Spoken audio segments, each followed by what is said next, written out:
계신 주께 우리 맘을 열어 높여 모든 영광 돌리세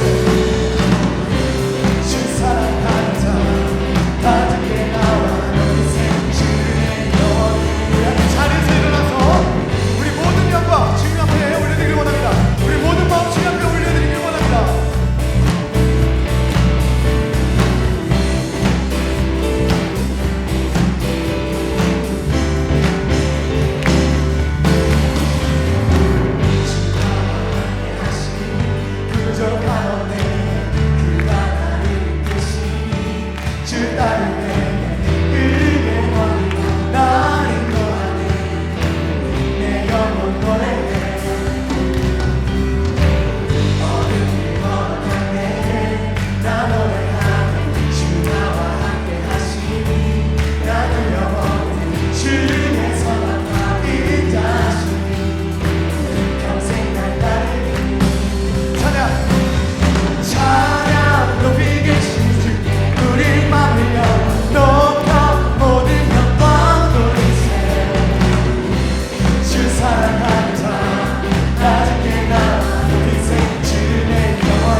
곳에 우리가 있길 원합니다.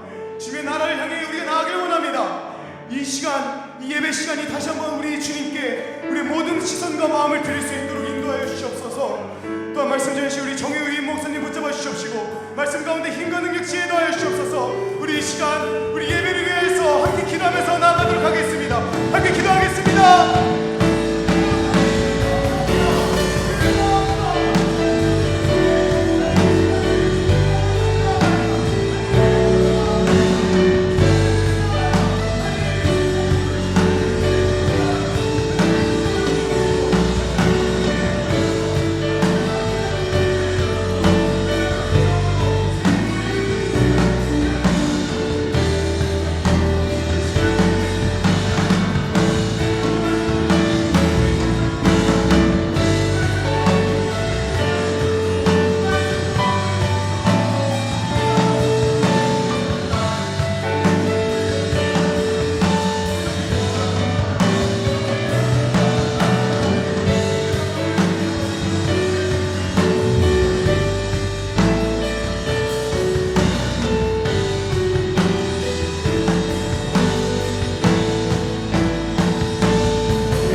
거룩하신 하나님, 새해 첫 달을 하나님의 은혜로 잘 보내게 하시고 2월 첫 주 예배를 드리게 하심을 감사드립니다.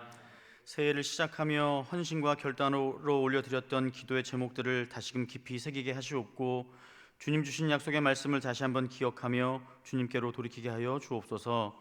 이 시간 귀한 예배로 나아가는 청년들을 축복하여 주시고 부어주시는 귀한 말씀 속에서 우리 가운데 임재하시는 주님을 경험케 하시며 성령께서 우리 안에 교통하시는 역사를 강하게 경험하는 예배 시간이 되게 하여 주옵소서.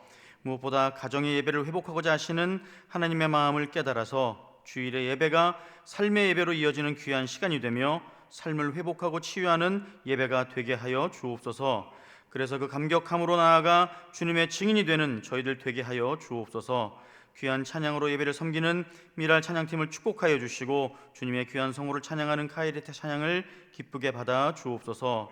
청년교구에 세워주신 목사님과 임원들 그리고 리더들을 축복하여 주셔서 맡겨주신 사역들을 잘 감당할 수 있는 지혜와 능력을 더하여 주시고 하나님께서 공급해 주시는 공급하심으로 청년들을 잘 섬기고 세울 수 있게 하여 주옵소서. 주님, 한국교회를 회복시키시어 성령 충만케 하시고 상처받은 영혼들을 치유하고 복음을 증거하는 교회의 사명을 잘 감당하게 하여 주옵소서. 나라와 민족을 긍휼히 여겨주시고 예수님의 이름으로 치유받고 회복되는 역사가 있게 하여 주옵소서. 전쟁으로 도발을 꾀하여 불안과 갈등을 조장하는 북한 땅을 긍휼히 여겨주시고 하루속히 복음으로 하나 되는 통일의 날이 오게 하여 주옵소서. 지금 이 시간에도 전쟁과 테러로 고통받고 있는 지구 전 곳곳을 긍휼히 여겨주시고 전쟁과 테러가 그치고 평화로 오신 예수님의 이름이 높아지게 하여 주옵소서. 이 시간 성령이 임하시다라는 제목으로 말씀을 선포하시는 위 목사님을 성령의 충만함으로 붙들어 주시고 영육간의 강건함을 더하여 주옵소서. 목사님의 목회 사역 위에 복의 복을 더하여 주시고 지경을 넓혀 주시며 성동 광진의 영혼들을 말씀으로 치유하여 세우는 귀한 사역을 잘 감당케 하여 주옵소서. 빛 되신 주님, 우리 삶의 주님의 빛을 늘 비추어 주셔서 저희들 어두움에 거하지 않게 하여 주옵소서. 순간순간 빛 되신 주님을 기억하며 그 빛으로 다른 이들의 삶을 따뜻하게 비추는 저희들이 삶이 되게 하여 주옵소서. 이 모든 기도 살아계신 하나님의 아들이시오 우리를 위해 간구하시는 예수님의 이름으로 기도드립니다. 아멘. 이제는 주님이 가르쳐주신 기도를 드리오니 하늘에 계신 우리 아버지, 아버지의 이름을 거룩하게 하시며 아버지의 나라가 오게 하시며 아버지의 뜻이 하늘에서와 같이 땅에서도 이루어지게 하소서. 오늘 우리에게 일용할 양식을 주시고 우리가 우리에게 잘못한 사람을 용서하여 준 것 같이 우리 죄를 용서하여 주시고 우리를 시험에 빠지지 않게 하시고 악에서 구하소서. 나라와 권능과 영광이 영원히 아버지의 것입니다. 아멘.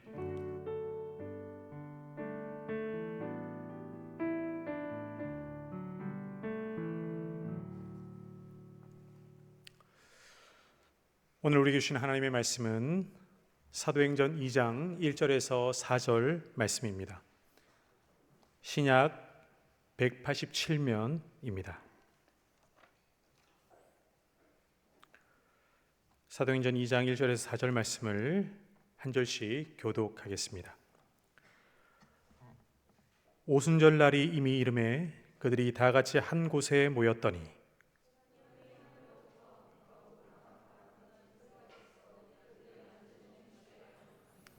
마치 불의 혀처럼 갈라지는 것들이 그들에게 보여 각 사람 위에 하나씩 임하여 있더니 그들이 다 성령의 충만함을 받고 성령이 말하게 하심을 따라 다른 언어들로 말하기를 시작하니라. 아멘.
하나님 감사합니다.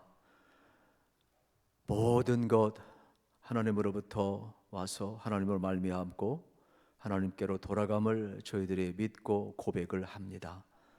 이 시간은 하나님께서 베푸신 구원의 은혜에 감사하고 또 저희들에게 필요한 모든 것을 공급하시는 하나님의 은혜를 기억하며 비록 작지만은 우리 마음을 담아서 믿음으로 자원하며 기쁨과 감사함으로 봉헌하는 시간입니다. 구별된 이 예물을 하나님 받아 주시옵소서. 또 하나님 간섭하여 주시어서 하나님의 뜻대로 사용되게 하시고 예수 그리스도 십자가와 부활의 복음이 증언될 때마다 많은 영혼들이 돌아오고 민족의 복음화, 민족의 통일과 또 열방을 향하여 복음 들고 일어난 일에 귀하게 쓰임받는 통로가 되게 하여 주옵소서.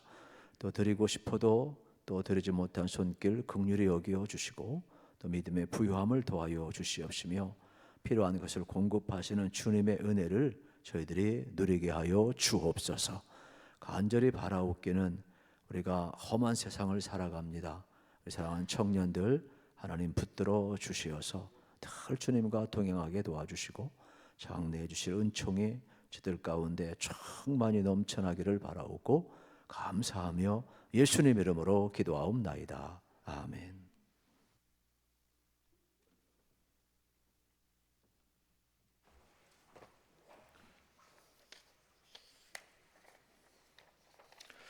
다 함께 공동 기도문으로 함께 기도하겠습니다. 거룩하신 하나님, 은혜와 진리가 충만한 터전 위에 아침 해가 떠오르는 땅 신양교회를 세워주시고 예수님의 사랑으로 사람을 살리고 사람을 세우게 하시니 감사합니다. 십자가의 사랑을 기억하며 주님을 더욱 사랑하는 마음을 가지고 주님을 본받는 거룩한 삶을 살게 하소서. 주께서 세우신 교회가 사랑과 은혜 넘치는 공동체가 되게 하사 교회의 본질을 잃지 않고 말씀 따라 행하는 교회 되게 하소서. 하늘문을 여는 예배로 하나님의 영광이 충만하고 교회에 주신 선교적 사명을 잘 감당하여 세상 속에 충만하신 하나님의 사랑을 나타내게 하소서. 우리를 둘러싼 가정, 학교, 직장과 사회 속에서 작은 예수로 살며 사랑과 섬김을 통해 우리 이웃을 예수님의 가족으로 세워가게 하소서. 그리하여 교회가 평안하여 든든히 서가고 주를 경외함과 성령의 위로로 흥황하게 하소서. 우리를 회복시켜 주시고 주님의 몸된 교회로 하나 되게 하신 예수님의 이름으로 기도합니다. 아멘. 카레테 찬양대가 준비한 찬양 후에 위 목사님께서 성령이 임하시다라는 제목으로 말씀 전하여 주시겠습니다.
찬양을 받으신 하나님 감사합니다. 또 이 시간 말씀을 듣고자 합니다. 하나님 부족한 종은 감추어 주시고 하나님 예비한 말씀을 통해 우리 영혼이 살아나게 하시고 또 이 험한 세상 하나님의 말씀을 따라 살아가는 존귀한 심령들이 다 될 수 있도록 충만한 은혜 가운데 우리를 다시 한번 세워주시기를 간절히 바라옵고 겸손히 듣는 마음 주시기 원하며 예수님 이름으로 기도하옵나이다. 아멘. 해마다 교수 신문은 설문조사를 합니다. 그래서 교수님들이 서로 투표를 합니다. 우리나라에 맞는 그 해에 맞는 사자성어를 1일, 2위, 3위 선정을 하는데 맨 1등을 한 내용이 뭐냐? 2024년도에 결리망의가 되겠습니다. 이 뜻은 이로움을 보자 의로움을 잇는다. 교수님들이 1315명이 투표를 해서 1등한 내용인데 우리 사회를 일컫는 말이 되겠죠. 우리 사회가 전부 다 이로움 앞에 의를 잃어버리는 그러한 시대를 풍자하는 내용이 되겠죠. 이 결리망의가 어디에서 나왔느냐? 장자 이야기에서 나와요. 장자가 이제 길을 가다가 깊은 산속에서 길을 잃어버려요. 그래 다시금 이제 출구를 찾게 되는데 그 와중 속에서 숲속에서 아주 예쁜 정원을 발견을 해요. 어떻게 이런 데에 정원이 있지? 그래가지고 자기 호기심에 담을 넘어갑니다. 참 이곳저곳 잘 꾸며놔서 아름답게 보고 있어요. 그런데 신기한 광경을 하나 발견했어요. 그게 바로 뭐냐면은 까치가 가만히 있는 거예요. 그런데 그 앞에 뭐가 있나 봤더니 사마귀가 있는 거예요. 사마귀가 가만히 있는 거예요. 까치가 사마귀를 잡아먹으려고 탁 그렇게 응시하고 있죠. 너무 신기해서 왜 사마귀가 안 움직일까 봤더니 사마귀도 그 앞에 있는 매미를 잡아먹으려고 탁 응시하고 있는 거예요. 그러니까 자기가 죽는 줄도 모르고 서로 응시하고 있는 장면을 보게 되는 것이죠. 여러분, 이때 이 장자가 소리를 쳐서 까마귀를 날려보내면 다 이 생태계가 살겠지? 이런 생각을 해서 소리를 탁 치려고 하는데 어떻게 됐을까요? 탁 누군가 장자 어깨를 치는 거예요. 뒤돌아보니까 이 공원을 지키는 사람이에요. 그러면서 한마디 들어요. 당신이 누군데 주인의 허락도 없이 왜 남의 공원에 들어와 있느냐고. 그때 장자가 부끄러움을 느꼈다라는 거예요. 그렇구나.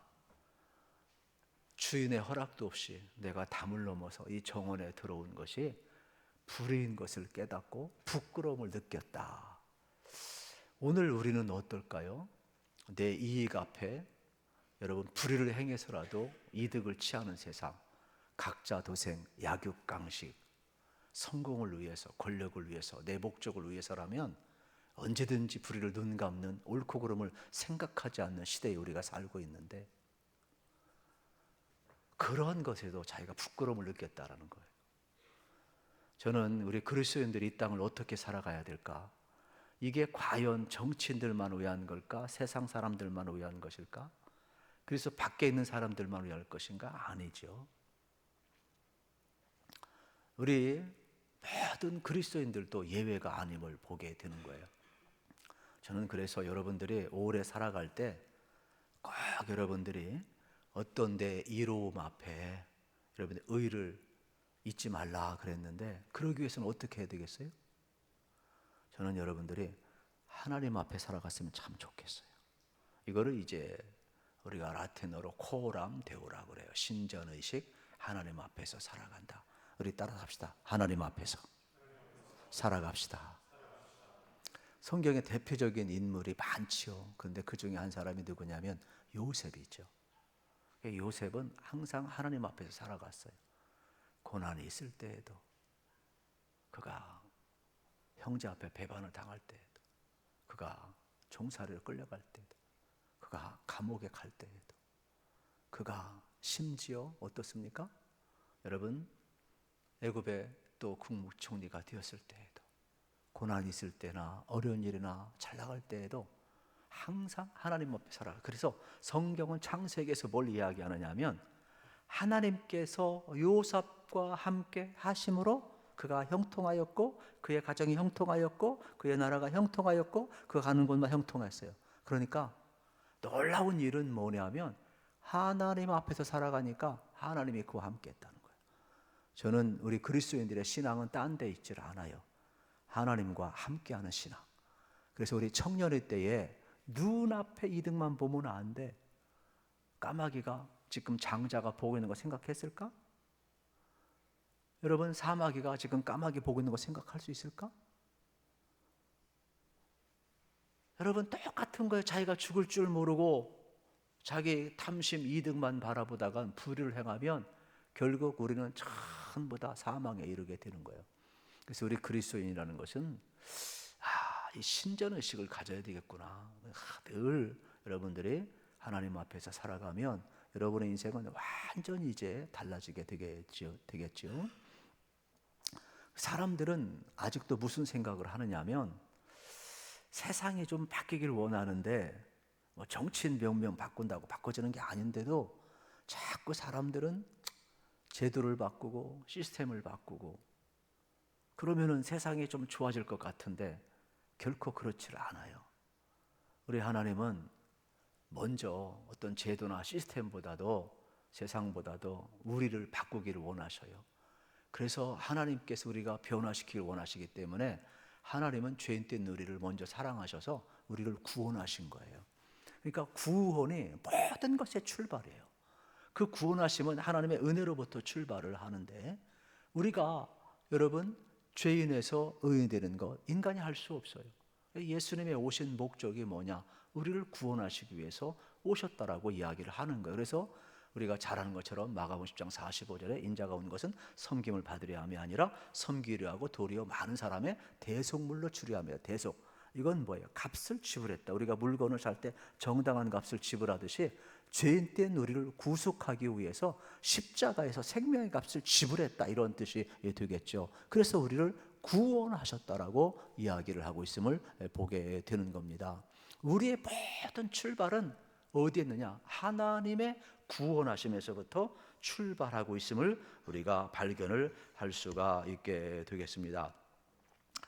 그래서 예수님께서 십자가에서 다 이루셨다고 외쳤어요. 여러분이 잘 아는 델테레스타이 기억을 하시죠? 예수님이 십자가에서 값을 다 지불하셨다. 그래서 이 사건을 믿는 사람만이 우리 안에 하나님의 은혜가 주어졌기 때문에 믿음으로 말미암아 예수의 생명이 잉태되기를 시작을 하는 거예요. 그래서 우리 속에 하나님의 구원하심이 이루어지게 되고 우리가 어떻게 되는 겁니까?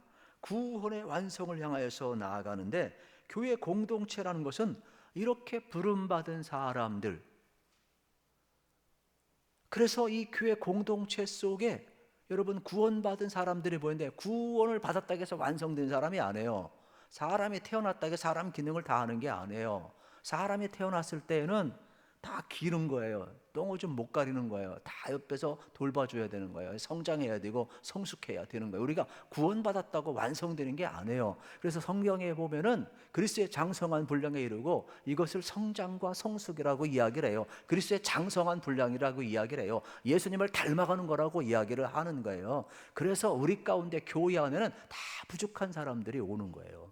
청년부 공동체를 볼 때 저는 사람 때문에 실망 안 했으면 좋겠어요.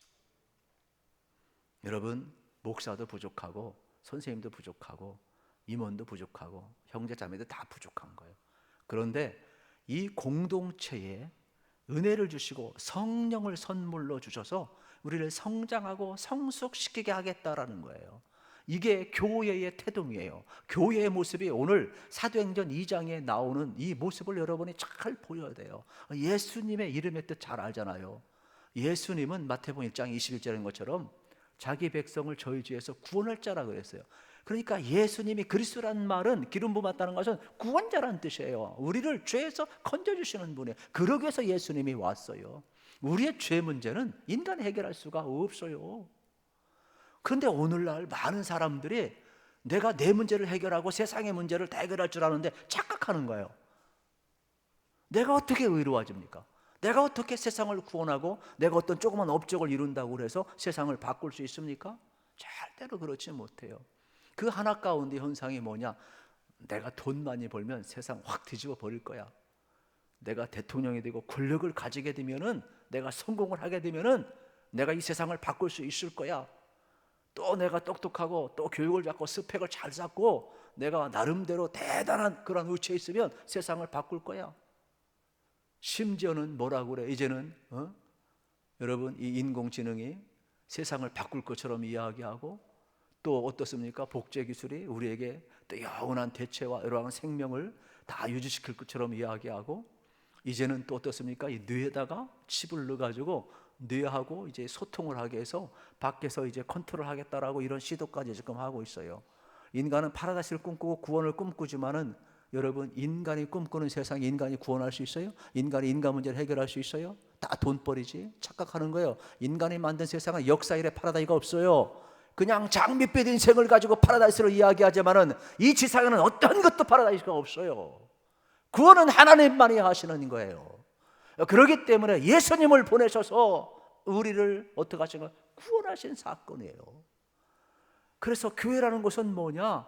예수님이 오셔서 십자가에서 우리의 죄값을 다 지불하시고 죄인된 우리를 의롭게 하시면서 우리가 할 수 없는 것 구원하시는 거예요. 우리가 살 수 없는 삶, 성령을 보내서 살게 하시는 거예요. 그러니까 구원은 누구에게 속한 거예요? 하나님께 속한 거예요. 그래서 은혜의 선물이라고 이야기하는 거예요. 우리가 의롭게 살아요? 우린 전적으로 타락된 존재들이라니까요.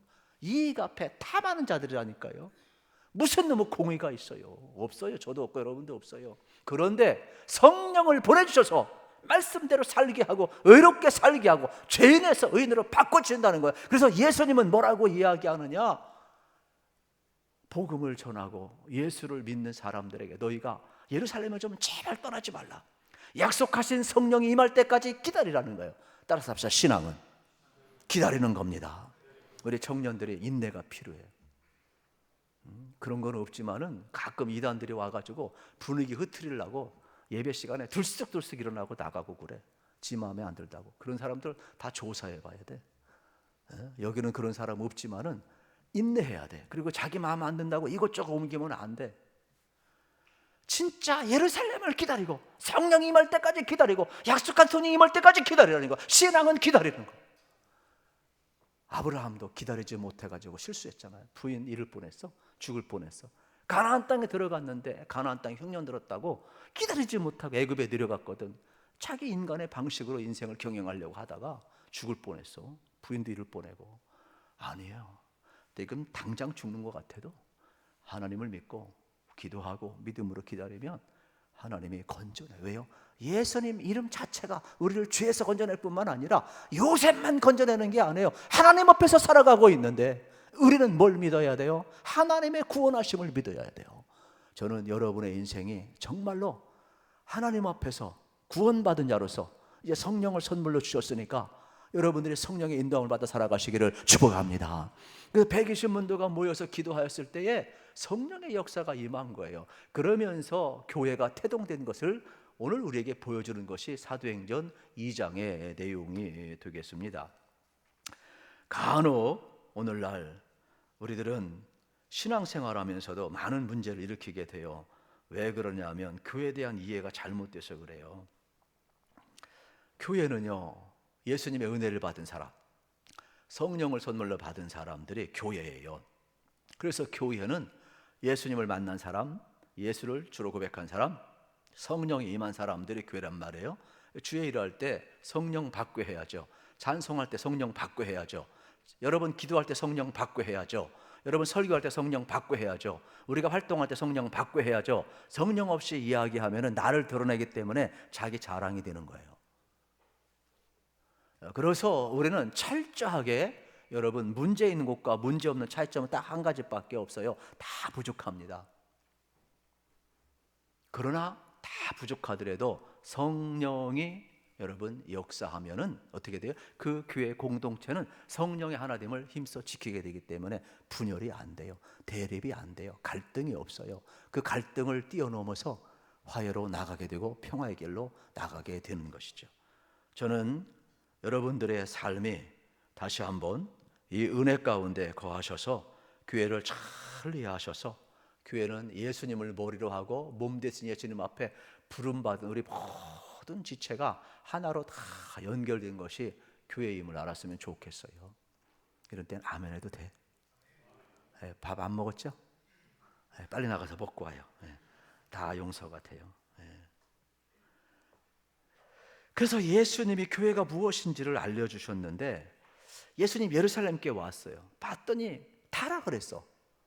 성전에서 비둘기를 팔고 제사장들하고 장사하는 사람들이 짜가지고 가난한 사람들이나 예배를 정성스럽게 오는 사람들이 집에서부터 막 양을 끌고 왔는데 자기 거 팔아먹어야 되니까 어떻게? 에이 이건 자격이 안 돼. 에이 이건 흠이 있어. 오다가 이거 뭐 상처 났구만. 하나님이 안 받아. 다 빵꾸네. 그리고 어떻게 했어요? 그 성전 안에 가게를 만들어 놓고 거기서 파는 사람들 것만 사야만이 하나님 앞에 드리는 패스가 된 거야. 검사가 통과가 된 거야. 그러니까 제사장도 타락했고 레위인도 타락했고 거기 가게 상인들도 다 타락했어. 근데 예수님이 와 보니까 형식은 또 멋들어지게 있어. 교회 건물도 멋들어지게 있어. 그런데 예수님이 그걸 받겠어요? 마음이 떠났는데. 그래서 예수님이 이렇게 말씀해요. 성전을 다 갈아엎으시면서 요한복음 2장 19절 이하 보게 되면 이 성전을 헐라 내가 사흘 동안에 일으키리라. 그러면 이 성전을 헐라는 것은 뭐예요? 이거는요 예루살렘 교회가 형식화됐다라는 거예요. 심지어 그들이 율법화되고 의식화되고 하나님을 떠났는데 예배 그냥 뭐만 있는 거예요? 제사만 있는 거예요. 그래서 하나님이 다시금 교회라는 것은 이러한 빌딩도 아니고 너희들이 생각하는 전통도 아니고 율법도 아니다. 그래서 십자가로 다시금 세우고 십자가로 지어지기 위해서 이 성전을 예수님의 십자가의 죽음을 이야기한 거죠. 그래서 자기가 성전된 몸으로 오셔서 3일 동안 십자가에 못 박혀 죽으시고 다시금 부활하셔서 어떻게 하셨어요? 교회를 세우셨는데 그래서 이 성전을 세우라 십자가를 통해 다시금 예수님이 세우는 교회가 되겠죠. 그리고 나서 예수님이 제자들을 마태복음 16장에 보면 사역을 쫙 하다가 잠시 멈춰요. 여러분 이거 알아야 돼요. 청년 때도 열심히 달려가는 것도 좋은데 가끔 멈춰서 하나님 앞에 물어봐야 돼. 하나님 나 사랑해요? 하나님 내가 어떻게 살아야 돼요? 하나님 내가 진짜 구원 받았어요? 하나님 진짜 내 앞길 어떻게 한번 생각해 봐야 돼. 그래서 목표가 명확한 사람은 잠시 멈출 줄도 알아야 돼요. 예수님이 사역을 막 열심히 하시다가 잠시 멈췄어요. 그래서 가이사라 필립보 지방에 가서 제자들에게 물어요. 그 지역은 여러분이 잘 아는 것처럼 황제가 선물한 도시잖아요. 그래서 이 헤로드 왕한테 선물했거든요. 그런데 이제 헤롯의 동생도 있고 헤롯의 아들들도 있잖아요. 너무 기뻐가지고 그거를 이제 그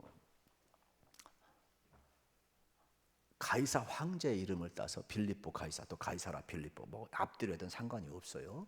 도시 이름을 만들었어. 그리고 거기에다가 황제 숭배하는 그러지 않아도 신전이 있었거든. 그런데도 더 큰 황제 숭배 신전을 또 만들었어. 그리고 거기에서 로마가 지배하고 있는 것 헤롯이 통치하면서 이쪽 지역까지도 황제 앞에 바쳐버리게 됐죠. 그러니까 거기는 로도 주가 누구냐? 황제. 세상은 다 로마가 지배해. 그때 주님이 묻는 거예요. 만왕의 왕으로 오신 주님이, 만유의 주로 오신 주님이 지금까지 천국 복음을 증언했는데 과연 세상 사람들이 알아들었을까? 회개하라 천국이 가까웠다. 천국 복음을 전에 알아들었을까? 그래서 제자들에게 물어요. 얘들아, 사람들이 나를 누구라고 하느냐? 예, 용기 있게 전해줘. 사람들이요, 세례 요한이 다시 살았다고 이야기하고요, 예레미야라고 이야기하고 엘리야라고 이야기하고요, 선자 중에 하나라고 이야기합니다. 그래서 유대인들 그 당시 사고 속에 선지자라 그러면 능력자, 기적을 행하는 자, 하나님의 메시지를 전달하는 자죠. 그런데 잘 보세요. 예수님은 선지자입니까? 아니죠. 그 이상이죠. 왜냐하면 세례 요한도 죽었고 엘리야도 죽었고 예레미야도 죽었고 선지자 다 죽었어요. 죽은 자가 아니잖아요. 그래서 예수님이 그들을 시각을 교정시켜줘요. 왜요? 세상 사람들은 자기가 보고 싶은 건 보고 듣고 싶은 것만 듣는 게 인생이에요. 여러분 설교도 마찬가지예요. 여러분이 왜 성령 앞에 있어야 되냐면 성령님이 도와주셔야 폭넓은 설교가 들려요. 나는 분명히 예수를 전했는데 여러분은 또 다르게 들을 수가 있어. 그래서 교정을 시켜주는 거예요.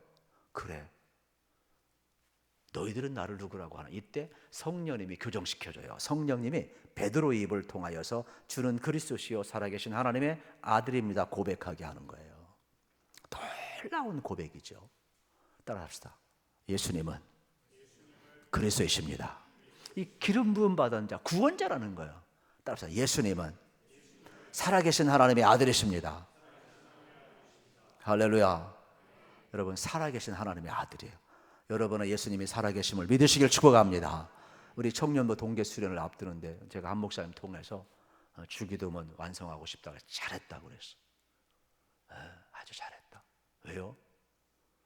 제가 청년 때 또 저도 청년 여러분 지도한 그런 경험이 있잖아요. 우리는 막 일어나서 하고 기도하고, 또 우리는 교회는 또 주기도문 또 하잖아요. 기도 끝나고. 그때 작은 소리로 안 했어요. 우리는 당당히 살아계신 하나님, 우리 막 기도하자. 그러면 하늘에 계신 우리 아버지 이름이 거룩히 여김을 받으시오며 나라가 임하옵시며. 이 군인이 아니라니까. 십자가의 군사라니까. 나는 우리 청년들이 그런 기백이 있었으면 좋겠어.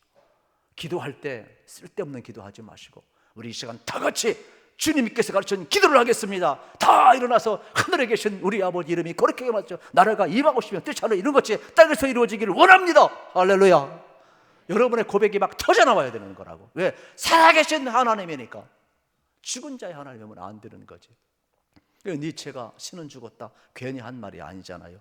독일 교회가 일어났어요. 무슨 놈의 신이 죽었느냐, 하나님 살아계신데. 니체가 그랬잖아요. 아니다, 나는 근거가 있다. 무슨 근거냐? 간단하잖아요. 독일 교회 너희들을 봐라, 교인들을 봐라, 교회를 봐라. 하나님이 살아있느냐? 죽었다. 그래서 나는 신이 죽었다고 하는 거다.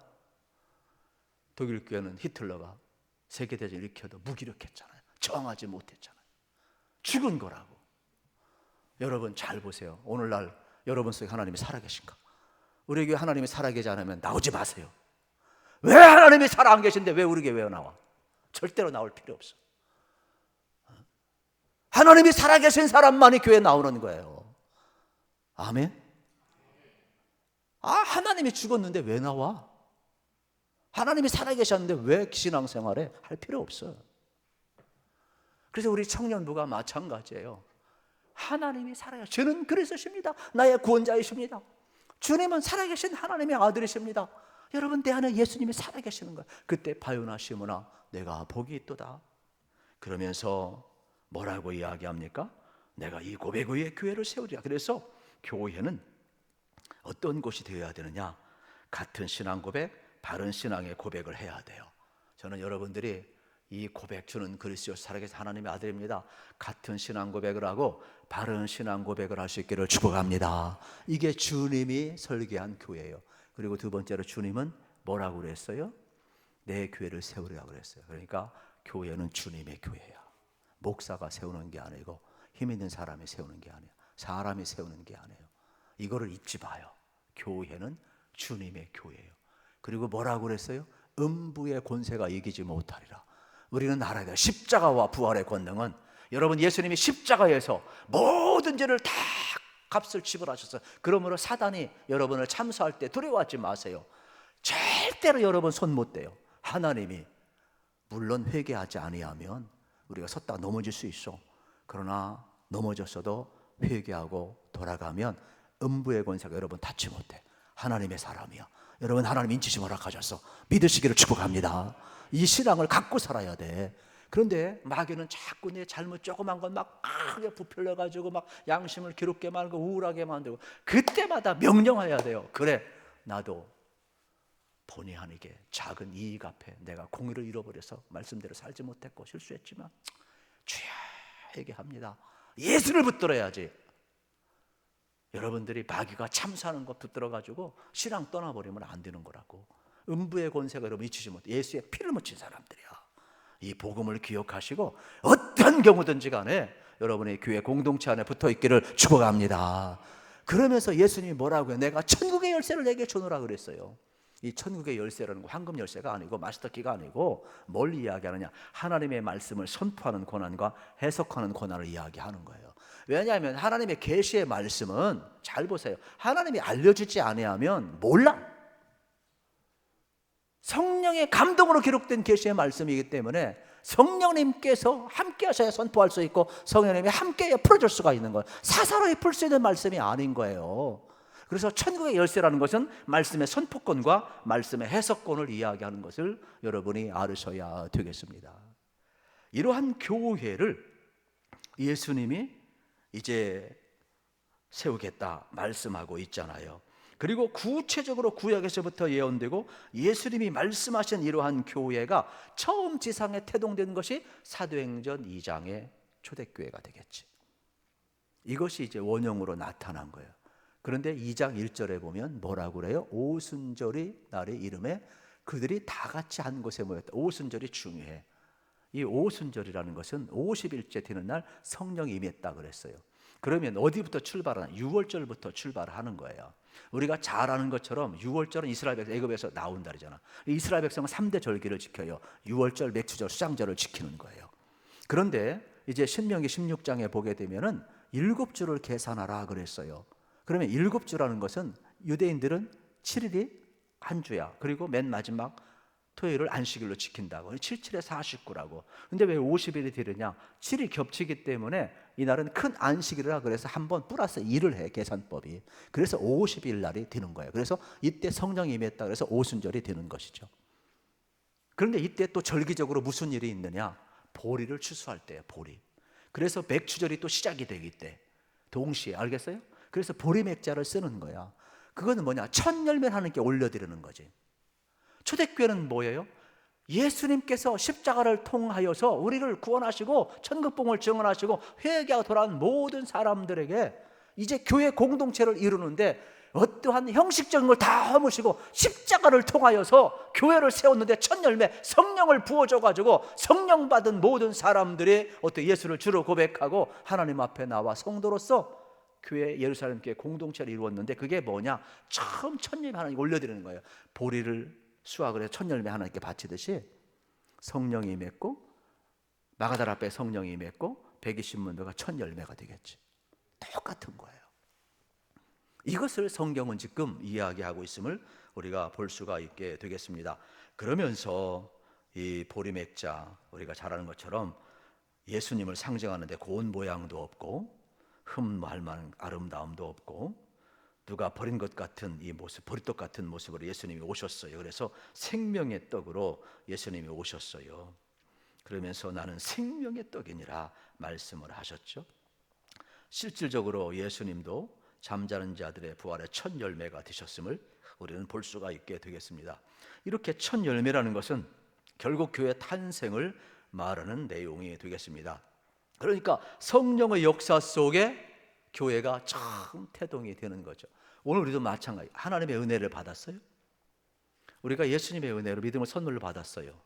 그렇다고 해서 다 교회는 아니야. 성령이 임해야만이 십자가의 능력이 내 속에 인치심이 되고 성령이 임해야만이 내가 주님과 연결되어 있고 성령이 임해야만이 여러분 우리가 교회가 되는 거예요.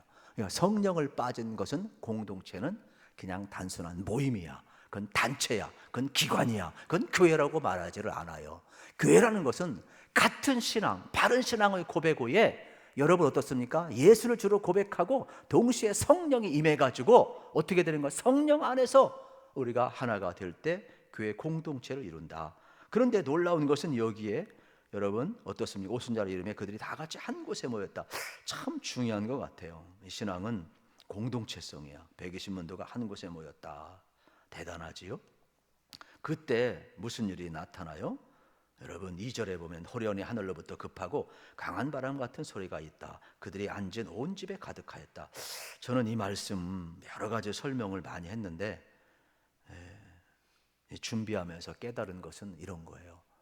그동안은 우리가 너무 성령을 막 이 뭐 푸뉴마, 루하후 막 이런 거를 설명을 하다 보니까 구약의 르 하나님이 막 그의 생기를 보러 성령이, 그 틀린 말은 아닌데 오늘 본문하고는 조금 달라요. 그거는 에스겔서나 다른 본문에서 설명할 때는 맞는데 오늘 사도행전 2장에서 말하고 싶은 내용은 그 내용이 아닌 걸 제가 발견하고 제가 이제 은혜를 나누는데, 그건 뭐냐면 급하고 바람 같은 성령의 소리라고 그랬어요. 그러니까 문장을 끝까지 읽어야 돼. 이거는 뭘 의미하느냐, 성경에서 급하고 강한 바람 같은 소리는 하나님의 말씀을 의미하는 거예요. 하나님의 세미한 말씀이에요. 예를 들어서 엘리야 이야기를 하겠어요. 엘리야가 고생을 많이 하잖아요. 선자 중에 선자, 능력이 있거든요. 선자들은 다 하나님 능력을 주었어요. 기적을 행하게 했어요. 그리고 그 당시에 아주 악한 왕이 있는데 아합 왕이 있어. 부인도 이제 이방인 여인을 했는데 이세벨이야. 그러다 보니까 이 남자가 기도 못 피고 하나님 안 섬기고 바알 섬기고 아세라 목상을 섬겼어. 이스라엘 전체가 어떻게 우상 숭배가 되는 거야. 하나님 별로 기뻐하지 않지. 그런데 그 시대에 엘리야를 일으키셔서 하나님의 살아계심을 보여주었거든. 나중에는 하도 깝깝하니까 갈멜산 정상에 올라가 가지고서는 제단을 쌓고서는 하늘에서 불이 내리면 바알이 하나님이면 바알이 불을 내릴 것이고 여호와가 하나님이면 여호와가 불을 내릴 것이다. 내결을 했어. 사생결단을 했지. 그런데 죽은 자들은, 헛된 우상들은 그가 뭐 말을 해, 무슨 뭐 살아있는 게 있어, 불을 못 내리지, 자학만 하고 지들이 만들어놓은 그냥 신이니까, 무슨 농사의 신이요 풍요의 신이라고 하지만 살아있는 게 아니잖아. 우상은 다 죽은 거잖아. 아무 역사가 없어. 근데 엘리야가 기도해요. 하나님, 지금 불을 내리셔서 이 제단을 붙여주시고 받으시옵소서. 여호와가 살아계심을 보여주옵소서. 이때 하나님이 불을 내려서 갈멜산에서 하나님의 살아계심이 드러나. 그래가지고 이 거짓된 자들을 어떻게 850명을 기술신학가에서 전부 다 진멸해버려요. 그러면은 아합 왕도 깨갱하고 이세벨도 깨갱해야 하잖아. 깨갱을 안 해. 악한 사람은 더 악한다. 이상하다. 자기 악이 드러나면 더 악해진다. 우리도 그러잖아. 방국계님이 더 성질낸다고. 숨기려고. 그런데 예수 믿는 사람은 안 그래. 하나님의 영이 있는 사람은 똑같이 죄를 범해도 그렇지, 내가 잘못했어요. 회개해. 그래서 우리가 소망이 있는 거야. 완벽해서 소망이 있는 게 아니에요. 여러분 안에 항상 성령님이 계신 걸 기억하시고, 설령 내가 실수하고 넘어졌어도 예수를 붙들어야 돼. 할렐루야. 예수 붙들게 축복합니다. 꼭 돌아가. 내 악을 드러내면 안 돼. 절대로 이 악은 결국은 망할 수밖에 없어. 심판의 대상이거든. 사람이 죄 때문에 망하는 거 아니야. 회개하지 못해서 망하는 거지. 근데 화인 맞은 사람은 더 악해져. 이세벨이 더 악해져 가지고 독이 나왔어. 그래가지고 내가 엘리야를 죽이기 전까지는 내가 밥 안 먹겠어. 그러니 남편이 얼마나 불안하겠어. 왜요? 부인이 저렇게 난리를 피는데 살 수 있겠어요? 신하들이 살 수 있겠어? 도끼가. 그래가지고 엘리야를 추격하는 군인들이 계속 추격을 하는 거야. 그래서 결국 이제 숨어서 산속에 들어들다가 엘리야가 이제 로뎀 나무 아래까지 왔어요. 로뎀 나무 아래 누워서 푸념을 하는 거야. 하나님, 내가 아무리 애써도 세상 안 변하네요. 아합도 안 변하고 이세벨도 안 변하고, 백성들도 좀 회개하고 돌아와서 나를 막아주고 보호해줘야 되는데 오히려 그냥 이세벨만 두려워하고 있으니 도대체 갈멜산의 이 영광은 뭡니까? 하나님, 나 하나님 일 안 할래요. 하나님, 내 할 일 다 했으니까 내 생명 거둬가 주세요. 그래서 엘리야가 로뎀나무 아래 누워가지고 탈진해가지고서는 뭐라고 하느냐? 내 생명이 넉넉하오니 여호와여 내 생명을 거두소서. 그래요. 번아웃인 거죠. 번아웃인 거예요. 근데 하나님이 신기하게 대답을 안 해요. 나는 대답 안 하면 참 답답하던데 오히려 하나님이 까마귀를 통하여서 먹을 것을 날려줘요. 물도 마시게 하고 배부르게 먹을 것도, 흉년이 때인데도 먹을 것도 다 주어. 그리고 나서 푹 쉬게 해. 여러분 힘들고 어려울 때 이 방법 한번 써봐요. 나는 한번 방법 써봤거든. 너무 힘들고 어려우면 나는 월요일 날 아무 데도 안 나가. 집에서 그냥 시큰 배 터지게 먹고 그냥 푹 자. 너무 다운되고 힘들고 어려우면 여러분 휴가 내서 한번 그렇게 해봐요. 너무 지치고 힘들면 일단은 배가 불러야 돼. 그래 힘이 나야 돼.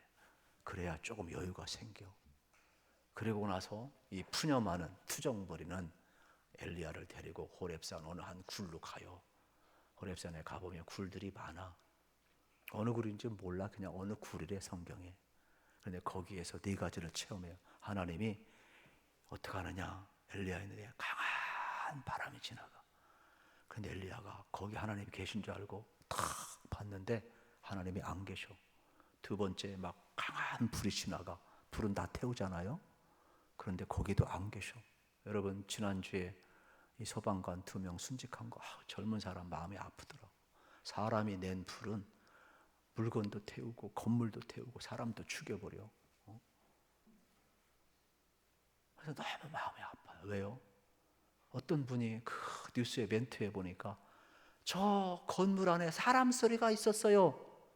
그래서 소방관 4명이 들어가더라고. 난 그 장면을 보면서 마음이 아프더라고. 야, 사람 살리려고 소방관 의무를 다하는구나.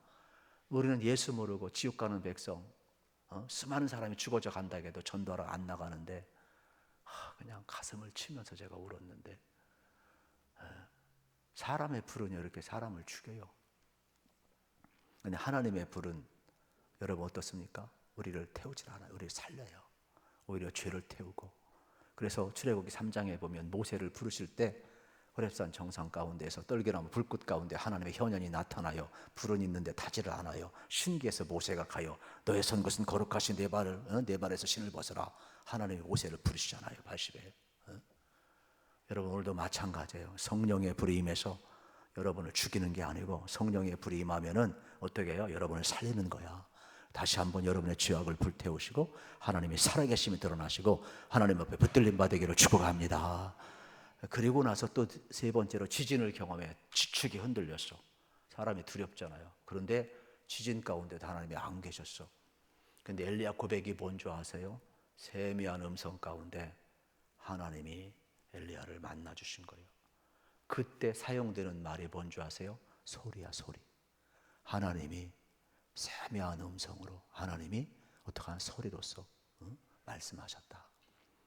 그러면 여기에 세미한 음성이라는 것은 여러분 묵상하고 조용히 듣는 그러한 깨달음이 아니라 뭘 의미하느냐 하면은 하나님께서 직접 우리의 영혼 속에 새겨주는 말씀을 의미하는 거예요. 모세를 시내산에 불러서 십계명을 주실 때에 저는 이제 그 대학생 때 십계를 봤거든요. 그래서 그 십계명 이제 10개 그 영화를 봤는데 막 모세가 시내산 올라가고 두 돌판이 있는데 영화라 그런가 막 그냥 레이저 불이 막 나가지고 여호와가 이제 성우겠지 막 말을 하면서 나 외에는 내게 다른 신을 두지 말라 쫙쫙쫙쫙 새겨지는데 막 내 가슴에 새겨 내 영혼에 새기는 것 같더라고. 나만 그런가? 그러니까 하나님의 말씀이 새겨질 때 그걸 가리켜서 세미한 음성이라고 이야기를 하는 거죠. 하나님이 돌을 쪼듯이 말씀을 새기는 것을 이야기하는 거예요. 그러면 오늘 우리도 마찬가지죠. 설교를 지금 너무 잘 듣고 있는데 제가 밥 사고 싶어 죽겠다 그냥. 내 생에 우리 청년 이렇게 설교하는 거 처음 보네 그냥. 이게 무슨 내용이냐면 진짜 오늘 우리에게 필요한 것은 뭐냐? 하나님의 말씀이 내게 새겨져야 되는 거죠. 하나님은 살아계시잖아요. 살아있는 말씀이 여러분을 새겨주면 여러분은 말씀대로 살게 될 줄로 믿습니다. 이거를 지금 이야기하는 내용의 말씀이 되겠죠. 그때 3절 4절을 우리 같이 한번 읽어보겠습니다. 3절 4절 시작. 마치 불의 혀처럼 갈라지는 것들이 그들에게 보여 각 사람 위에 하나씩 임하여 있더니 4절을 그렇죠? 그들이 다 성령의 충만함을 받고 성령이 말하게 하심을 따라 다른 언어들로 말하기를 시작하니라. 아멘. 여러분 잘 보세요. 우리가 예수님의 은혜로 구원받았어요. 십자가의 복음을 듣고 마음을 열고 예수님을 영접을 했어요. 그러면 다 되는 게 아니야. 성령이 임했지만은 성령 세례를 받아야 돼. 왜냐하면 성령 세례라는 것은 성령의 내주하심을 통하여 성령의 말하게 하심을 따라 말하는 거예요. 여기선 방언으로 나왔지만은 성령 세례 받으면 내가 하고 싶은 말 하지 않아. 화딱지를 놔도 딱 참아. 왜요? 성령님이 스탑. 분이 나도 어떻게 돼요? 내 성질대로 살질 않아. 성령님이 다 어떻게 돼요? 스탑. 교회 공동체가 성령을 따라 말아야 돼요. 그래서 여러분이 기도할 때도 성령을 따라 기도하고, 여러분 찬양할 때도 성령을 따라 찬양하고, 교제를 나눌 때도 성령을 따라서 이야기해야 돼요. 언어가 달라진다니까. 말씀 선포도 마찬가지. 성령을 따라서 여러분이 설교를 해야 되는 거라고. 전도도 전부 다 성령을 따라서 기적 같은 일들이 지금 초대교회에 벌어지고 있잖아요. 우리는 내가 하고 싶은 말 하고 싶은데 아니에요. 그래서 실수하는 거거든. 성령을 따라서 지금 여러분 이들이 말하고 있음을 보게 되는 것입니다. 그러니까 성령님을 왜 주냐? 하나님의 말씀을 주었잖아요. 그리고 성령님이 임해서 그 말씀을 바로 선포할 수 있도록 역사하고 있음을 우리가 발견하게 되는 겁니다. 그래서 교회는 말씀이 임하고 성령이 임함을 꼭 여러분들이 믿으셨으면 좋겠어요. 그래서 초대교회의 특징은 뭐냐? 먼저 세미한 여러분 하나님의 음성, 하나님의 말씀이 충만했고, 그리고 동시에 하나님의 영이 임했고, 그래서 그걸 확증시켜주면서 증인된 삶을 살겠다. 이게 초대교회 원형인 것을 여러분 알으셔야 되겠죠. 그래서 우리 교회는 철저하게 어떻게 합니까? 성령과 말씀을 같이 강조하죠. 왜냐하면 성경이 동시성을 이야기하고 있기 때문에 그래요. 그런데 우리 교회 복음이, 우리나라에 복음이 들어오면서 순복음계통에는 너무 은사주의 성령을 강조하다가 이 펜타코스타는 너무 은사주의로 흘렀어. 방언으로 너무 흘렀어.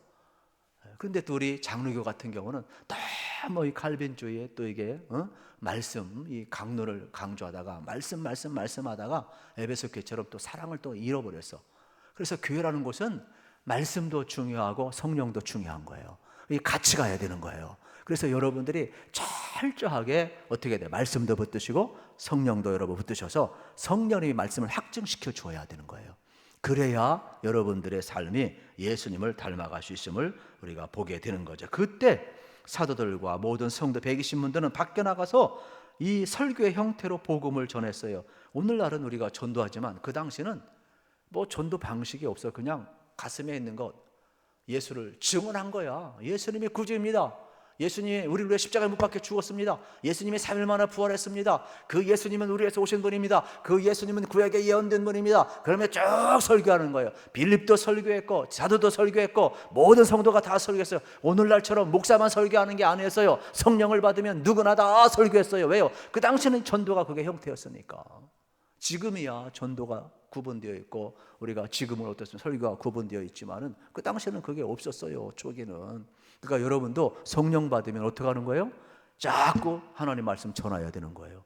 제가 신앙생활 잘하는 비결 가르쳐 줄게요. 여러분 딴 거 없어.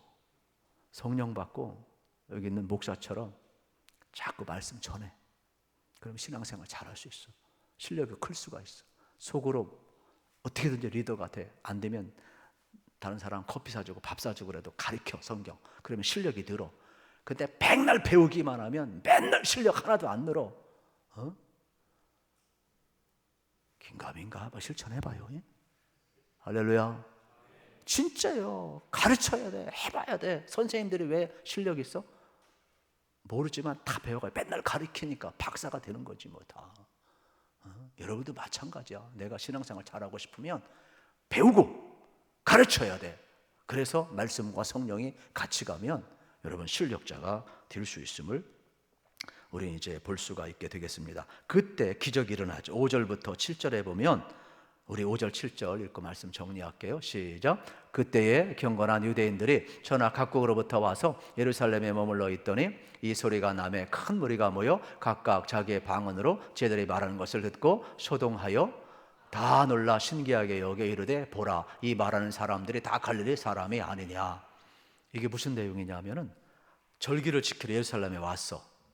그런데 갈릴리 사람들이 모여서 기도를 했는데 각각 방언으로 기도를 했어. 그런데 흩어졌던 수많은 사람들이 와서 보니까 자기 고향의 언어로 다 알아들어. 놀라운 사건이죠. 여러분 거기에 통역관이 있는 게 아니에요. 참 신기합니다. 또 반대로 성령이 임하고 나니까 예루살렘에 모였던 모든 사람들이 통역관이 없는데도 서로 어떻게 되는 거예요? 자기 고향 언어로 알겠습니까? 말을 다 하고 있는데 서로 소통이 되는 거예요. 이렇게도 해석을 할 수가 있는 내용이 되겠죠. 기적이 일어나고 있어요. 창세기 11장에 보면 바벨탑 사건은 인간이 교만해서 하나님처럼 되고 싶어가지고 바벨탑을 쌓는데 하나님이 언어를 흩어요. 그래가지고 백성들이 바벨탑을 못 쌓아. 그리고 나서 각각 언어 통하는 사람까지 모여 살았는 게 그게 모든 나라 족속들이야. 족속 다 흩어졌다고. 그런데 오늘 사도행전에 보게 되면은 사도행전 1장 8절 기억하죠? 신약에 와서는 어떻게 되느냐? 똑같은 흩어짐인데 전혀 달라요. 그것은 오직 성령이 너에게 임하시며 너희 권능을 받고 예루살렘 온 유대와 사마리아 땅 끝까지로 내 증인이 되리라 하시니라. 그러니까 성령 임하고 나면은 땅 끝까지 흩어지는데 뭐냐? 증인 되기 위해서. 흩어졌던 사람들을 다 불러보기 위해서. 지금 예루살렘에 여러분 절기를 지키게 흩어졌던 모든 사람들이 다 왔어. 이건 뭐래요? 뭘 상징하는 거예요? 열방이 하나님 앞에 돌아오는 걸 상징하는 거예요. 교회는 뭐냐? 열방이 하나님 앞에 돌아오는 거예요. 그렇기 때문에 여기에 나오는 각각 방언들은 열방이 다 하나님 앞에 돌아온다라는 거예요. 마지막 시대에 우리에게 말씀을 주시고 성령을 주시고 우리가 교회가 되게 하신 것은 뭐예요? 마지막 시대에 우리로 하여금 모든 사람이 다 하나님 앞에 돌아오기 위해서. 그래서 우리가 은혜 받고 능력 받고 성령 받아야 되는 거예요. 이 사명을 위해 교회가 존재하는 거예요. 오늘 여러분 교회는 먼저 세미한 하나님의 말씀이 있다는 걸 기억하시고 우리 교회는 하나님이 살아계셔요. 아멘. 우리 청년배 하나님이 살아계신 줄 믿습니다. 우리에게 가장 중요한 것은 하나님의 말씀이 어떻게 십계명만 새겨질 때 살아있나,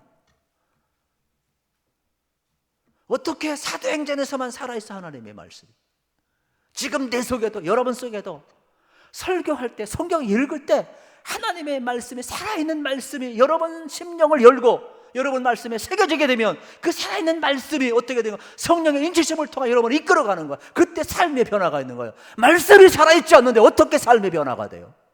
저는 여러분 죽은 자 하나님 믿으려면 빨리 나가도 돼. 세상 얼마나 좋은데 뭐로 여기 와 있어? 우리는 살아계신 하나님 믿는 사람이에요. 그러면 말씀을 따라 사시기를 축복합니다. 그리고 우리는 성령 받아야 돼. 왜냐하면 성령의 예를 주로 고백할 수도 없고 우리는 성령 안에 있어야만이 성령의 인도함을 받아요. 그래서 성령을 따라 성령세를 받았기 때문에 성령의 말하게 하심을 따라 사랑의 말을 할 수 있고 성령의 말하게 하심을 따라 우리 전도할 수 있고 성령의 말하게 하심을 따라 덕을 세울 수 있고 성령의 말하게 하심을 따라 복음을 전할 수 있고 성령의 말하게 하심을 따라 우리 공동체를 이루어가는 거예요. 성령님이 없다면 안 되는 거야. 치자랑만 하는 거지. 성령이 없으면 소통이 안 돼. 성령이 있어야 나를 죽이고 서로 소통이 되는 거예요. 여러분 알으셔야 돼요. 둘이 대화하다가 소통이 안 되면 두 가지야. 성령이 없든지 죄가 많든지. 웃자고 하는 건데 웃지도 않나.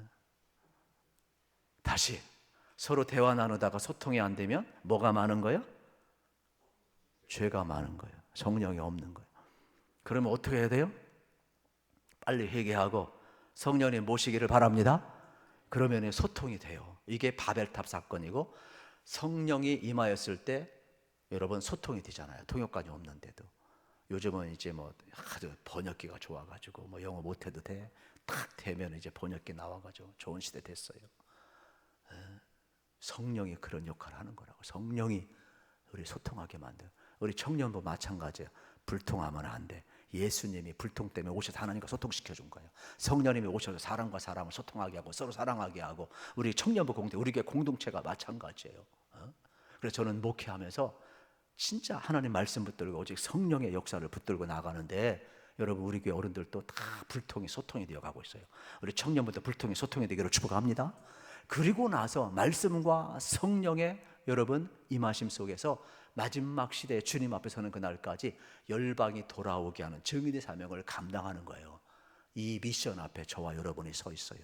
이 사명을 다시 한번 잘 감당하시기를 우리 주님의 이름으로 축복합니다. 하나님 감사합니다. 우리에게 예수님을 보내주시고 또 십자가의 사랑으로 우리를 구원해 주시고 또 성령을 부어주셔서 예수를 주로 고백하고 또 예수님이 정말 살아계신 하나님의 아들임을 고백하며 믿고 나가게 하시니 감사합니다. 우리 교회 공동체 가운데 성령을 부어주시고 또 말씀을 통해서 다시 한번 살아있는 말씀이 우리를 살렸듯이 하나님 아버지, 우리가 정말로 많은 사람들에게 예수 그리스도의 주심을 선포하며 주님 앞에 서는 그날까지 증인의 사명을 잘 감당하여 많은 영혼들이 하나님 앞에 돌아오게 하는 귀한 역사가 다시 한번 이 마지막 시대에 우리를 통해, 우리 청년부 공동체를 통하여 다시 한번 불같이 일어나게 해주시기를 간절히 바라오고, 이제는 우리 구주 예수 그리스도의 은혜와 성부 아버지 하나님의 무한하신 사랑과 성령의 우리교통 내조 충만하심이 다시 오실 주님 앞에 서는 그날까지 증인의 사명을 감당하길 원하는, 살아계신 하나님을 높이며 살아있는 하나님의 말씀을 따라 성령의 인도를 따라 살길 원하는 주의 백성들의 영원토록 함께 하시기를 간절히 축원하옵나이다. 아멘.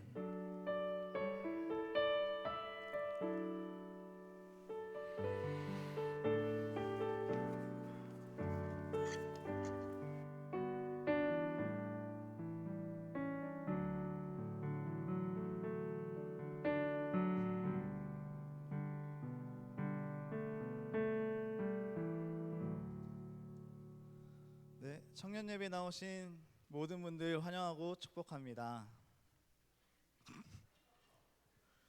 네, 리더 교육 안내입니다. 설 연휴로 한 주간 쉬어갑니다. 이번 주 구역장 모임도 설 연휴로 한 주간 쉬어갑니다. 새내기 구역 편성이 나왔습니다. 구역장님들 잘 챙겨주시고 우리 새내기 친구들 첫 구역 모임이 하나님 안에서 기쁨과 은혜가 가득 넘쳐나길 소망합니다.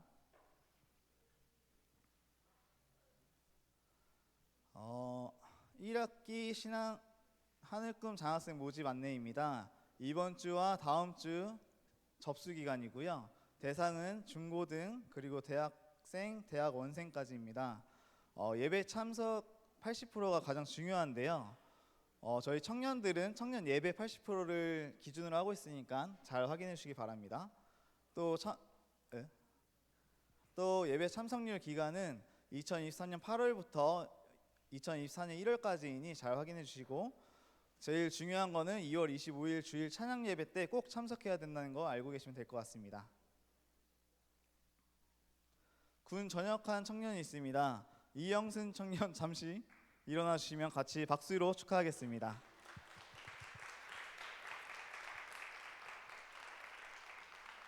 감사합니다.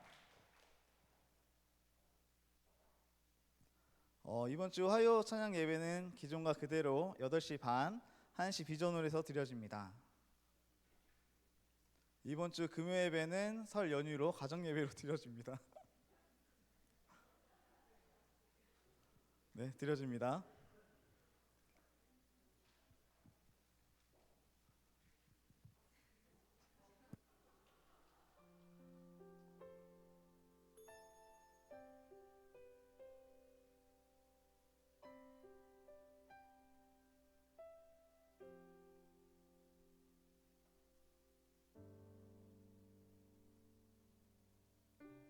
내가 가진 전부를 뺏었다 해도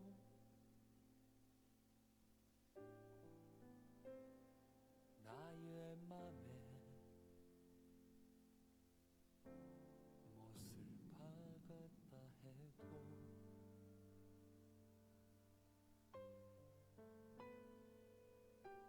그 누가 뭐라고 해도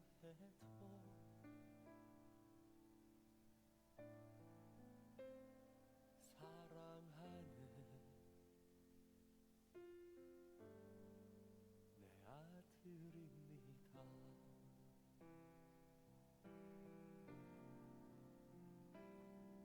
돌 던지지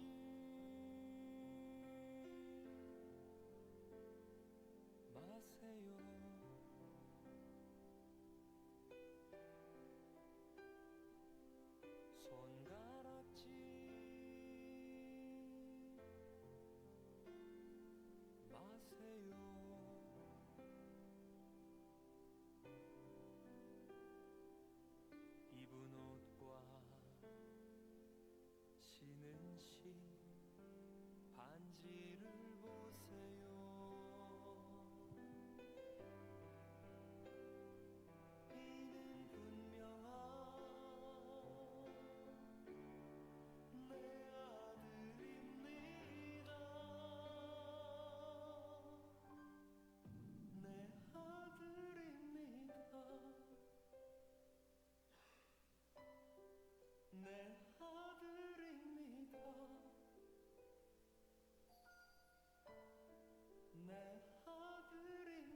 둘도 없는 내 아들입니다.